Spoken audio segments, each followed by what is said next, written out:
Evangelio según San Mateo. Jesús partió de Genezaret y se retiró al país de Tiro y de Sidón. Entonces, una mujer cananea, que procedía de esa región, comenzó a gritar: «Señor, hijo de David, ten piedad de mí. Mi hija está terriblemente atormentada por un demonio». Pero él no respondió nada. Sus discípulos se acercaron y le pidieron: «Señor, atiéndela, porque nos persigue con sus gritos». Jesús respondió: «Yo he sido enviado solamente a las ovejas perdidas del pueblo de Israel». Pero la mujer fue a postrarse ante él y le dijo: «Señor, socórreme». Jesús le dijo: «No está bien tomar el pan de los hijos para tirárselo a los cachorros». Ella respondió: «Y sin embargo, Señor, los cachorros comen las migas que caen de la mesa de sus dueños». Entonces Jesús le dijo: «Mujer, qué grande es tu fe, que se cumpla tu deseo». Y en ese momento su hija quedó sana.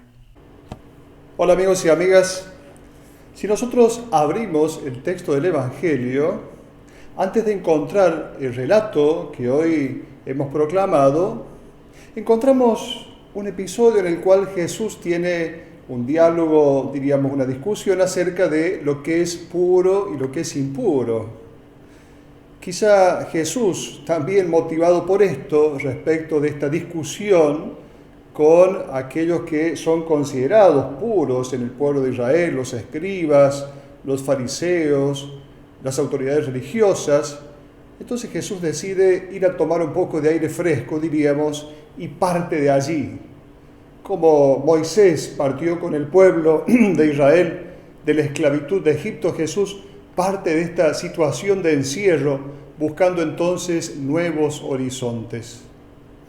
Muchas veces para nosotros la cosa suele ser primero nosotros, después, si sobra, también los otros. El escritor del Evangelio de Mateo quiere insistir en decir que Jesús es para todos. Al inicio, a la mitad, al final, recuerda que Jesús es el Dios con nosotros.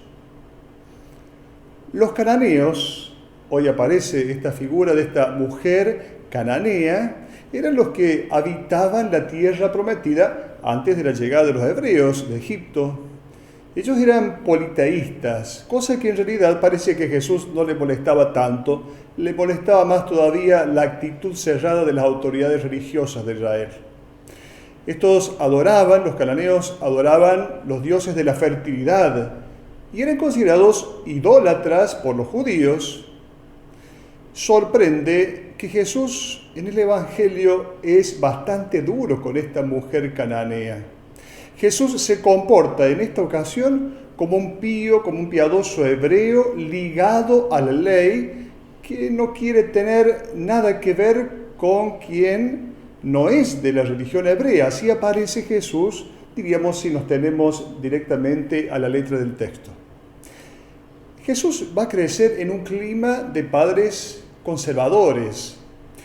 Y en este Evangelio Jesús pareciera avalar este fuerte exclusivismo hebreo, en el cual se piensa que Dios ha elegido a su pueblo entre todos los pueblos, hasta incluso tener que destruir a los demás pueblos. El pueblo hebreo se autopercibe como el pueblo santo. Santo quiere decir separado. Es el pueblo que se distingue de los demás pueblos. Es el pueblo privilegiado. Desde este punto de vista, entonces, matar a un pagano sería hasta un acto meritorio. Hay muchos pasajes del Antiguo Testamento que se refieren a esta idea del Dios exterminador de los paganos. Veamos, por ejemplo, en el primer libro de Samuel, el capítulo 15, la guerra contra Amalek. Samuel dijo a Saúl: «Fue el Señor el que me envió a ungirte rey para mi pueblo Israel. Por eso escucha ahora las palabras del Señor. Así habla el Señor de los ejércitos. Voy a pedir cuenta a Amalek de lo que hizo a Israel. al cortarle el camino cuando éste subía de Egipto. Ahora ve y derrota a Amalek. Aquí habla Dios. Conságralo al exterminio con todo lo que posee y no lo perdones. Mata a hombres y mujeres, niños y pequeños, vacas y ovejas, camellos y asnos. Aquí vemos cómo no todo lo que está escrito en la palabra de Dios realmente manifiesta la voluntad de Dios y realmente podemos decir que es palabra de Dios. Pensemos en la historia de la Iglesia, pensemos en lo que se relata en la época de las cruzadas en el siglo III. En la primera cruzada, el ejército santo, mandado por el Papa, saca a 50.000 personas de Jerusalén, entre hebreos y musulmanes, diciendo: Dios lo quiere, en nombre de Dios.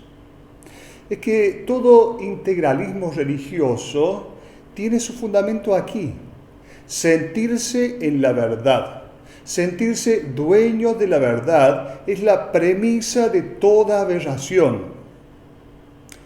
En este texto pareciera que Jesús avala todo esto. Se podría decir que Jesús se ha dejado convertir por esta mujer pagana. Jesús se abre a la posibilidad de pensar distinto, aunque desde sus raíces, diríamos desde su infancia, fue formado en otra mentalidad. Mateo entonces construye este episodio para decir a su comunidad y a nosotros, decirnos: despierten, miren cómo están tratando a los que están lejos. Como si Mateo dijera: si Jesús mismo se ha convertido gracias a esta mujer extraordinaria, ¿ustedes qué esperan para convertirse?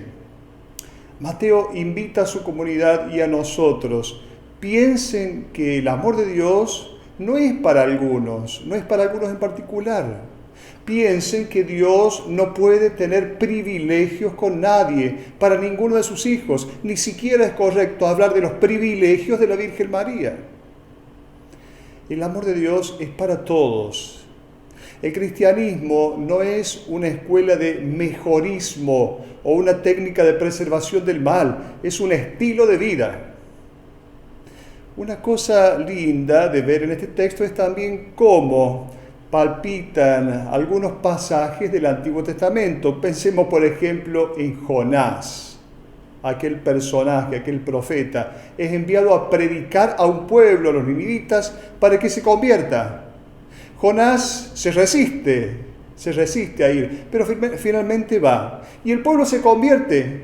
Y al ver esto, Jonás se enoja con Dios. Jonás le dice a Dios que tendría que haberlos aniquilado, tendría que haber terminado con ellos. Si miramos, en cambio, la figura de Pablo, vemos que en Gálatas Pablo va a decir: ya no hay judío, ni pagano, esclavo, ni hombre libre, varón o mujer, porque todos ustedes no son más que uno en Cristo Jesús. Va a decir Pablo a los Gálatas en el capítulo 3. Con este pasaje, Mateo quiere decirnos que el amor de Dios incluye al más impuro, al más indigno. Hasta la reforma litúrgica, alrededor del año 65, el Viernes Santo, el día en el cual la Iglesia reza por el mundo entero, se rezaba por los pérfidos hebreos. Esta expresión se usaba, pérfidos hebreos. Encontramos entonces antisemitismo en toda la historia de la Iglesia, también entre los santos padres, también en el cristianismo, en Martín Lutero, un gran pensador, pero también él tenía esta actitud antisemita. Esta mujer entonces, esta mujer cananea del Evangelio de hoy, es el símbolo de quienes fueron y son marginados y perseguidos simplemente por ser distintos o por pensar distinto. Es el símbolo del Islam, el Islam perseguido y considerado por nosotros cristianos los infieles. Es el símbolo de esclavos, de tantos esclavos, y de la esclavitud a veces aprobada por la Iglesia. Es el símbolo de tantas personas homosexuales, transexuales.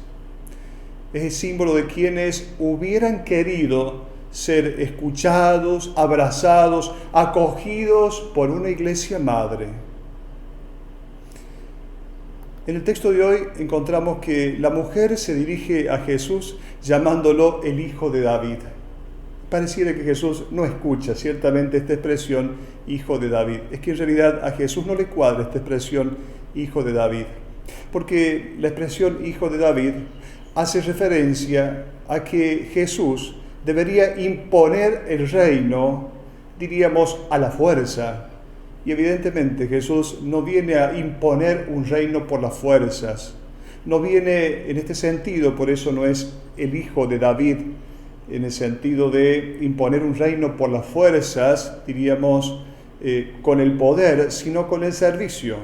Jesús es el Hijo de Dios, sí, y esto indica que es Dios en su condición humana. Jesús es el Hijo del hombre también, que indica que es el hombre en su condición divina. Luego encontramos en este texto esta mujer que le va a decir a Jesús, ten piedad de mí. En los evangelios es una expresión propia de una persona que todavía no ha conocido a Jesús. También los ciegos van a llamar así a Jesús. Entonces nos preguntamos, ¿se trata realmente de un rechazo de Jesús a esta mujer angustiada por la enfermedad de su hija?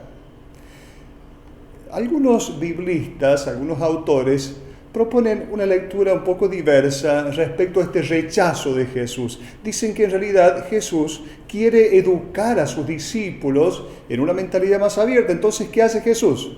Lo que hace es ponerse en lugar de ellos, hablar como si hablaran ellos, hacer el proceso con ellos para finalmente hacerles ver a los discípulos la universalidad de la salvación, sacándolos así del exclusivismo.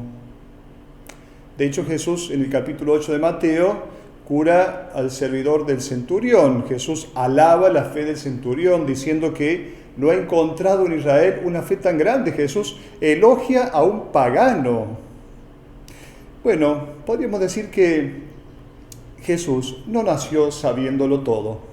Jesús es el Hijo de Dios, ciertamente, pero también existe la plenitud de la humanidad en Jesús. Podríamos comparar esta realidad de Jesús con un embudo. Diríamos que la parte grande del embudo es la realidad de Hijo de Dios. La parte pequeña es la dimensión humana.